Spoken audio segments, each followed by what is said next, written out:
It is the continuation of central orbits. So far, I explained the differential equation of the central orbit in the polar form and also pedal form, and I explained how to solve the problems. First type of problems we have solved. What is the first type of problem? In the first type of problem, equation of the central orbit in the polar form is given. Equation of the central orbit in the polar form is given, and you have to find out the law of force. F we have to find out. Now today's topic is aerial velocity. Aerial velocity.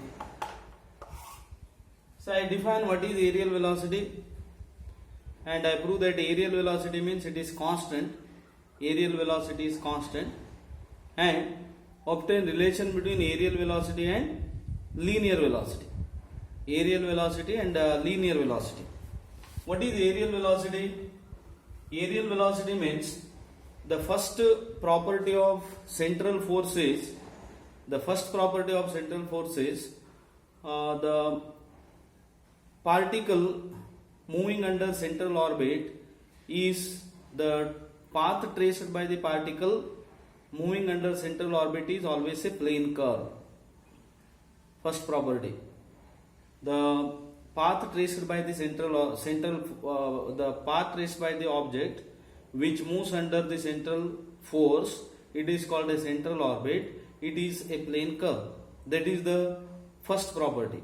Second property of central force is under the central force. If a particle moves under the central force, then in equal interval of times the area swept out by the particle or area swept out by the radius vector is always same, is constant, and that is called aerial velocity. Say, suppose this is the particle moving under the central force. Suppose O is center of the force, and suppose PQ are the position of the particles at time t and t plus delta t. AB is the central orbit. Central orbit means a particle suppose moves under the central force which is directed towards O, and PQ are position of the particle at time interval t and t plus delta t. Suppose this P is r theta, Q is r plus delta theta plus delta theta. Now through O consider a horizontal line, say OX. This is called initial line, and by definition of the polar coordinates of point, this is theta and this complete angle is theta plus delta theta. So this is delta theta. Now join this PQ, or QP is perpendicular here. QP is perpendicular to the radius vector through O. Now in any central orbit, the sectorial area traced by the radius vector OP, in this case, the sectorial area traced out by the radius vector to the center of the force in equal time is same. Means in equal time interval it covers equal area. This covers that OP traces equal area in equal interval of time, and that area swept out by this radius vector is known as aerial velocity. That is the definition. This is known as aerial velocity of the particle about O. Now we prove that this area swept out by the radius vector OP in time t, that means it covers, or the area swept out by OP is constant. We prove this, and that is taken as aerial velocity. For that, suppose this AB is the central orbit, PQ are the points, and T and P is the position of the particle in time interval t, and Q is the position of the particle in time interval t plus delta t. Now, sectorial area swept out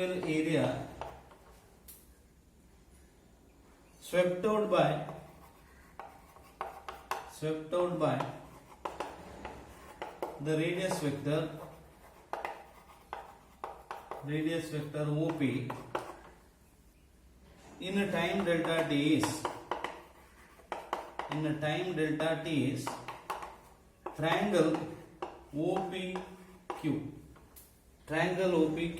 This is the sectoral area traced out by this. Therefore, the rate of description of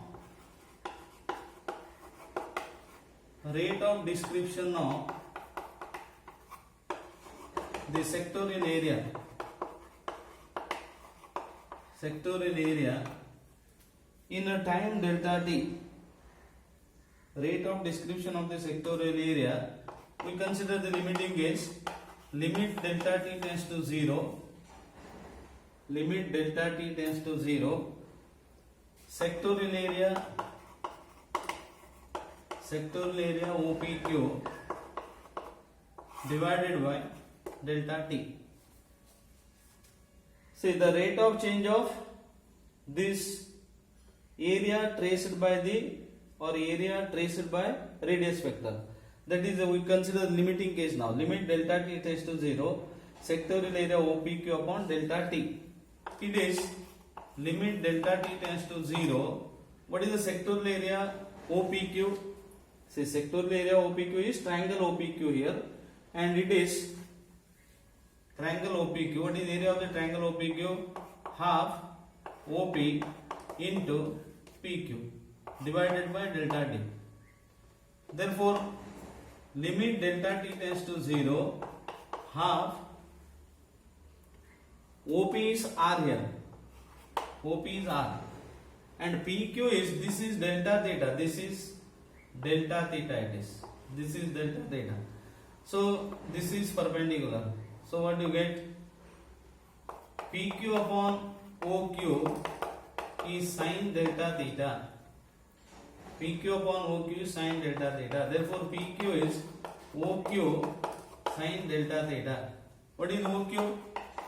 R plus delta R sin delta theta divided by delta t.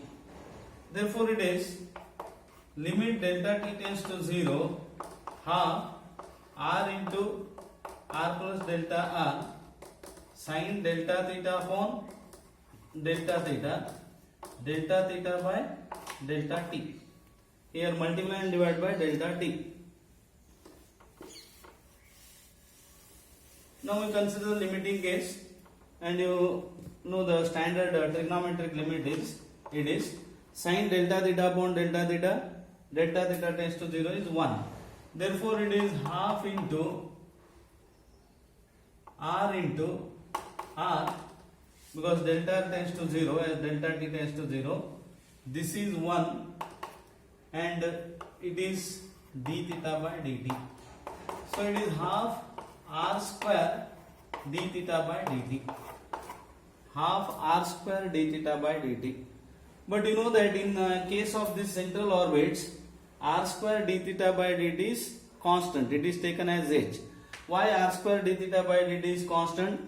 Now once again you have to go to the derivation of the central, that is the derivation of differential equation of the central orbit. Here, how to define a central orbit? In the central orbit, this O is the center of the force, and force is always directed towards this O.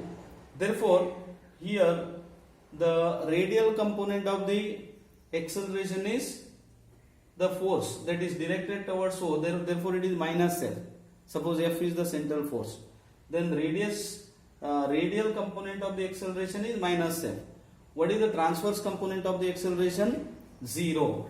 And you know that transverse component of the acceleration is 1 upon R d by dt of R square d theta by dt.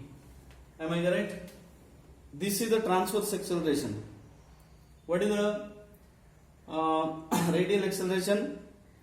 d2r by dt square minus r d theta by dt square. What is the transverse component? 1 upon r d by dt of r square d theta by dt. This is 0. This is 0 implies r is not 0. d by dt of r square d theta by dt is 0 implies r square d theta by dt is constant. This is taken as h. Therefore, it is half into h. Therefore, the rate of description of the sectoral area is always constant because h is constant here.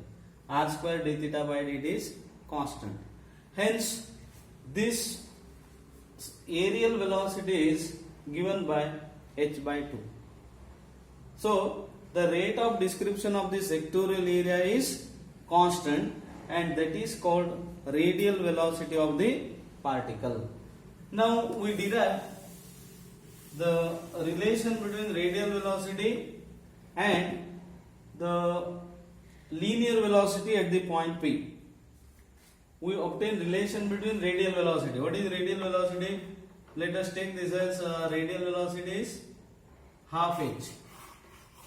Half into h. You know what is h here? R square d theta by dt, but it is constant. Now, if we take v is the linear velocity, v be the linear velocity, and the linear velocity is along the tangent always. Velocity is along the tangent. And what is this expression for linear velocity? ds by dt. Correct? ds by dt. And we have taken this as v. Now we obtain relation between this, what is that? Aerial velocity and linear velocity. For that, draw the perpendicular like this. What is this? Small p it is. Length of the perpendicular from the pole to the tangent at the point P, and this is taken as small p. Now we obtain relation between this aerial velocity and this aerial velocity and the linear velocity. Relation between the aerial velocity and the linear velocity.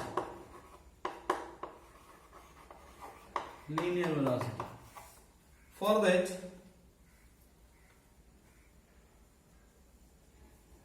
now refer this diagram.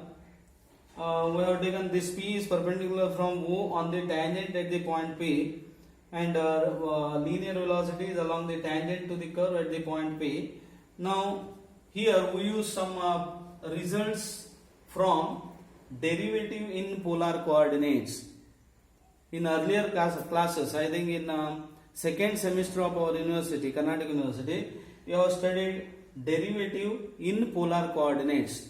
There you have studied one important result, that is what is that? Tan pi is, if pi is the angle between the radius vector and the tangent. Pi is the angle between the radius vector and the tangent. This is the angle between radius vector and the tangent at the point P. Then tan pi is r d theta by dr. This is the relation you have obtained. And also you have studied this small p is r sin pi. Why small p is r sin pi? Because this is pi, this is right angle, and this is r. Correct? Now this, we take this as OM. See this triangle, OM upon OP is sin pi, because what is pi? Standard notation, it is angle between the radius vector and the tangent to the curve at the point P is taken as usually pi, and therefore this OM upon OP is sin pi. Therefore OM is OP sin pi. But what is this OM? OM is small p is r sin pi. So we use these results now. We are going to derive relation between linear velocity and aerial velocity. For that we use this one, P is equal to R sin pi, and R d theta by ds is equal to sin pi, is sin pi, and we have ds by dt is V. And this is standard result we have studied, tan pi is R d theta by dr. This we do not use here, we use only these three results. What is that? P is equal to R sin pi, R d theta by ds is sin pi, and ds by dt is V. Using this,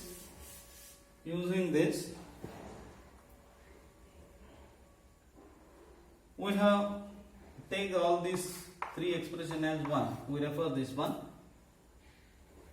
We have h is equal to, what is h? R square d theta by dt. Correct? What is h? R square d theta by dt. And it is R square, or I write this as R into R d theta by ds into ds by dt.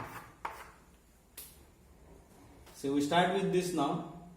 H means R square d theta by dt, and what is the sectorial, that is aerial velocity? H by 2. Aerial velocity is h by 2. What is h? R square d theta by dt. R d theta by ds by dt. What is R d theta by ds? Sin pi into V. What is R sin pi? P into V. Therefore V is equal to h by P. V is equal to h by P. This gives relation between the linear velocity and the aerial velocity. Now what does this implies? V is equal to h by P. This implies the linear velocity, magnitude here, linear velocity is inversely proportional to P. Linear velocity is inversely proportional to the length of the tangent from the origin, we take this as origin, pole as origin, to the tangent to the curve at the point P. So this is the relation between linear velocity and this aerial velocity. Linear velocity is inversely proportional to perpendicular from the center of the orbit to the tangent to the path. But the proportionality constant is h. V is equal to h by P. This is important relation. So we have to derive two things here. What is first one? First one is expression for aerial velocity. Aerial velocity is h by 2. Since h is constant, it is aerial velocity is constant. And aerial velocity is constant. What is aerial velocity? Aerial velocity means the area swept out by the radius vector. Area swept out by the radius vector in unit time. That is constant. And if v is the linear velocity, v is equal to h by p. And one more important relation we derive here, because in problems on finding the curves, first type of problem we have already studied. What is that? Suppose equation of the orbit is given, how to find out the law of force. Second type of problem is when the law of force is given, you have to find out the equation for the central orbit. For that we may use pedal form or polar form, whichever is convenient. But we use certain more results here to find the central orbit when the law of force is given. And for that we use this. We have V is equal to h by p, and 1 upon p square is u square plus du by d theta whole square. This relation we have derived just now. But what is 1 upon p square is u square plus du by d theta whole square. Where we have taken this result? This is taken, you refer the derivation, that is differential equation for the central orbit in polar form. There we have derived this one. How we have derived this one? 1 upon r square is 1 upon p square is 1 upon r square plus 1 upon r raised to 4 dr by d theta square. Correct? If you take u is equal to 1 upon r, what do you get? U is equal to 1 upon r, then 1 upon r is u, 1 upon r is 1 upon u. Now I explain how it is obtained. R is equal to 1 upon u, dr by d theta is minus 1 upon u square du by d theta. Correct? Du by d theta. So this 1 upon p square, 1 upon p square is 1 upon r square. What is 1 upon r square? U square. And what is see this? It is 1 upon u square is r square. Correct? 1 upon u square is r square. Therefore, r is 1 upon u, dr by d theta is minus 1 upon u square, du by d theta whole square. Therefore, what is dr by d theta whole square? Dr by d theta whole square is 1 upon u raised to 4 du by d theta whole square. Correct? Therefore, substitute dr by d theta whole square here. What is dr by d theta whole square? It is 1 upon u raised to 4 du by d theta square.